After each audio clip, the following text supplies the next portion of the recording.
Hello అండి అందరికీ welcome to Padma Prasad vlogs. కమ్మని కొత్తిమీర టమాటా పచ్చడి ఇలా ఒకసారి ట్రై చేయండి. చాలా అంటే చాలా బాగుంటుంది. నిజంగా మనకి ఫ్రిడ్జ్లో అయితే కనుక 15 రోజుల దాకా స్టోరేజ్ చేసుకోవచ్చండి. బయట పెట్టుకుంటే కనుక 1 వీక్ దాకా ఉంటుంది. అస్సలు పాడవదు. పుల్ల పుల్లగా కారం కారంగా ఈ కొలతలతో చేస్తే నిజంగా చాలా అంటే చాలా బాగుంటుంది. ఏ టిఫిన్లోకైనా ఈజీగా కామ్గా తినేయచ్చు. ఎలా చేసుకోవాలో చూసేద్దామా? ఒక పెద్ద కడాయి తీసుకొని దాంట్లో కొంచెం ఆయిల్ వేసుకొని నేనైతే కనుక ఒక పెద్ద కట్ట కొత్తిమీరని ఇలా కట్ చేసి నీట్గా వాష్ చేసి నీళ్ళన్నీ వాడుకొట్టేదాకా ఉంచి కొత్తిమీరని ఆయిల్లో వేసి జస్ట్ 2 నిమిషాలు మగ్గపెట్టుకుంటే సరిపోతుందండి. ఓకే, ఎక్కువ ఫ్రై చేస్తే కొత్తిమీరలో ఉన్న విటమిన్స్ అన్నీ కూడా పోతాయి అంటారు. నాకు నిజంగా తెలీదు.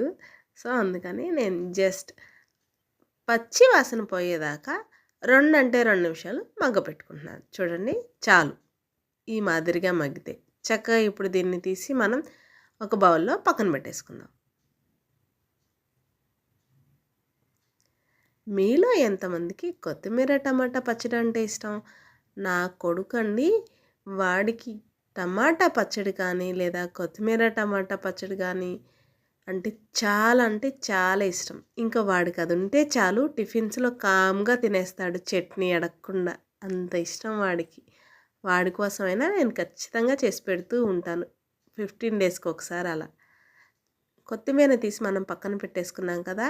ఇప్పుడు అదే బాండీలో ఆయిల్ వేసుకొని 20 నుండి 30 దాకా పచ్చిమిర్చి వేసుకొని నేను 3/4 కేజీ టమాటాలని నీట్గా కడిగి ఇలా సన్నగా చాప్ చేసుకొని పచ్చిమిర్చితో పాటే టమాటాలని కూడా వేసి మూత పెట్టి హై ఫ్లేమ్లోనే 20 నిమిషాలు మగ్గపెట్టుకుంటే చూడండి ఈ మాదిరిగా ఒక 40% ఉడికింది.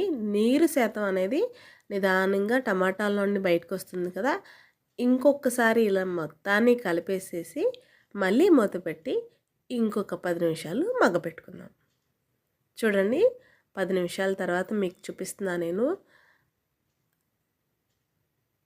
చక్కగా మొత్తం కూడా మగ్గిపోయింది.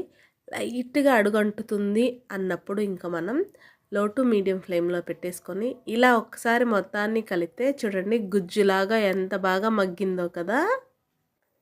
కేజీ టమాటాలతో కనుక పచ్చడి చేసుకోవాలి అంటే కనుక ఈ కొలతలతో చేయండి. ఎంత బాగా వస్తుందంటే అంత బాగుంటుందండి. ఇప్పుడు దీంట్లో 2 స్పూన్ల దాకా జీలకర్ర వేసేసుకుంటున్నాను నేను. కేజీ టమాటాలకి ఈ మాత్రం జీలకర్ర పడుతుంది. రుచికి సరిపడా ఉప్పు వేసేసుకుంటున్నాను. ఈ పచ్చడి ఇలా చేసుకొని రోట్లో దంచుకుంటే అసలు ఎంత కమ్మగా ఉంటుందండి. కానీ రోల్ లేదండి, చూసి తీసుకోవాలి నేను. చక్కగా ఇప్పుడు దీంట్లో ఒక 7-8 వెల్లుల్లి రెబ్బలు వేశాను. అలాగే కొంచెం చింతపండు గుజ్జు కూడా వేశాను నేను. నార్మల్గా చింతపండు డైరెక్ట్గా మనం పెట్టేస్తాం కదా, నాకు మిక్సీ అంత సపోర్ట్ చేయదండి. సో అందుకనే నేను చింతపండు గుజ్జును మాత్రమే వేశాను. మీకు వెల్లుల్లి ఫ్లేవర్ బాగా నచ్చితే కనుక ఇంకొక 4 రెబ్బలు కూడా వేసుకోవచ్చు. మా బుడ్డోడి కోసం చేస్తాను కాబట్టి పచ్చడి వాడు ఎక్కువగా వెల్లుల్లి ఫ్లేవర్ తినడానికి ఇష్టపడాడు. సో అందుకని 7-8 మాత్రమే వేశాను. మనం మగ్గపెట్టి పక్కన పెట్టుకున్న కొత్తిమీరను కూడా వేసి మొత్తాన్ని కూడా టమాటాలు, పచ్చిమిర్చి, మనం వేసిన జీలకర్ర, వెల్లుల్లి, చింతపండు, అలాగే ఉప్పు, ఇప్పుడు ఫైనల్గా వేసుకున్న కొత్తిమీరని అంతా కూడా కలిసేటట్టు ఇలా కలిపేసుకున్నాం ఒక 2 నిమిషాలు. చూడండి చక్కగా అంతా ఎలా కలిసిపోయిందో. మీకు ఇంకో టిప్ చెప్పినా అండి, ఇలా కచ్చాబచ్చాగా తినడానికి ఇష్టపడే వాళ్ళైతే కనుక మన పప్పు గుత్తు ఉంటుంది కదా, దాంతోనే నిదానంగా మెదిపేసుకుంటే పచ్చడి అయిపోయిద్దండి. చాలా అంటే చాలా ఈజీగా.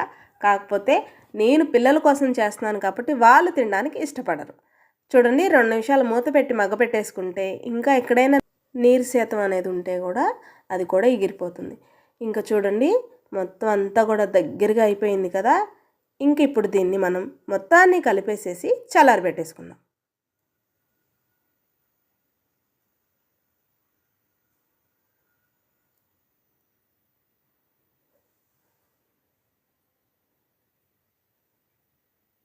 చూడండి చక్కగా ఎలా చల్లారిపోయిందో మొత్తం. ఇప్పుడు దీన్ని మనం కొంచెంగా మిక్సీ జార్లో వేసుకొని గ్రైండ్ చేసుకుందాం. నాది మీడియం మిక్సీ జార్ అండి. సో ఇదంతా కూడా ఒక్కసారి వేయడానికి అవ్వదు కాబట్టి నేను 2 సార్లు గ్రైండ్ చేసుకుంటున్నాను. మీరు రోట్లో దంచేటట్టయితే అసలు మాటలే అవసరం లేదండి, ఎంత కమ్మగా ఉంటుందో. మిక్సీలో కూడా బాగుంటుంది, కానీ రోట్లో పచ్చడే కదండి. కరెక్ట్గా కేజీ కొలతతో చేయాలనుకున్న వాళ్ళు ఈ మాదిరిగా చేయండి. వారం 15 రోజులు పచ్చడి సూపర్గా ఉంటుంది. కమ్మగా గారెలు, దోశలు, టిఫిన్స్లోకే కాదండి, అన్నం చపాతి దేంట్లోకైనా పర్ఫెక్ట్గా ఉంటుంది. చాలా అంటే చాలా బాగుంటుంది. చూడండి, కచ్చాపచ్చాగా గ్రైండ్ చేసేసుకున్న పచ్చడిని పక్కన పెట్టేసి కమ్మని తాలింపు పెట్టేసుకున్నాం. నేను వేరుశనగ నూనె వాడుతున్నాను, టేస్ట్ బాగుంటుందని. ఇంట్లో ఉన్న ఏ ఆయిల్ అయినా కూడా వేసుకోవచ్చు.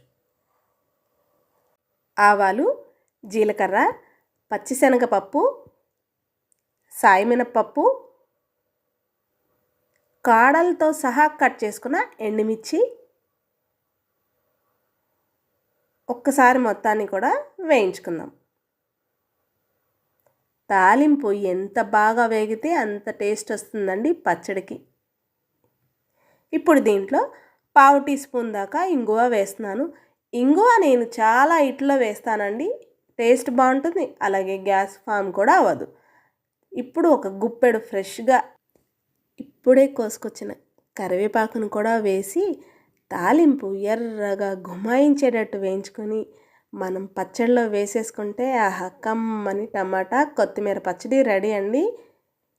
ఎంత బాగుంటుందంటే అసలు మాటలుండవండి. ఈ పచ్చడి వేసుకొని వేడివేడి అన్నంలో కాస్త నెయ్యి తగిలిచ్చి పక్కన ఆమ్లెట్ పెట్టుకొని తింటూ ఉంటే ఇంకెందుకండి మటన్ చికెన్, ఇంకేం అక్కర్లేదు. ఎంత కమ్మగా ఉంటుందంటే అంత కమ్మగా ఉంటుంది. నచ్చిందండి మీకు ఈ వీడియో?